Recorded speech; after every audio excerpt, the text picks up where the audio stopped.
pamusoro ika domboita ndichimbokuti pamusoro mazvinzwa.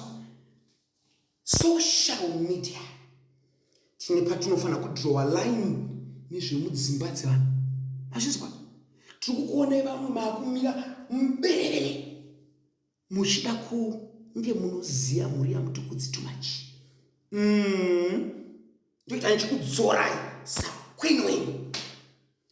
Mutukudzi ari mupenyu iwe Oliver waya mapisha ari paya kumba kwamai Semu nekumba kwamai Sandra zvazviripo. Sandra ndiye mukuru kasi umazi mukuru kuna Sandra kumba kwana Semu nako mapisha munzanga mbiri idzodzo anga aripo. So who are we now to say zvakatadzikwa nemuridzi wazvo imakuda kuzvikona. Munozoti pane vamwe kuti unoshaya kuziva kuti tiri kufunga munofunga kuti imi makomende enyu imimi munofunga kuti anga move Daisy kana kuti anga move mai vaSandra.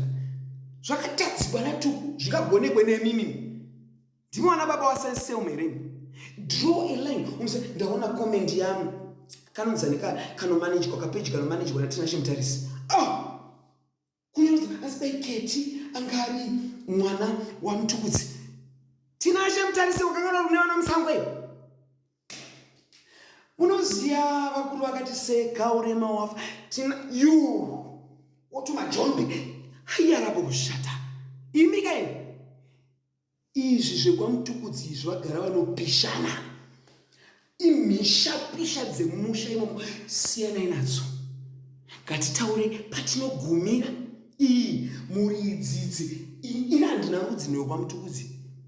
Handimbofi futi ndakaita rudzi newekwawo because newekwamutukudzi regai vapedzerana. Azvinzwa musarasike.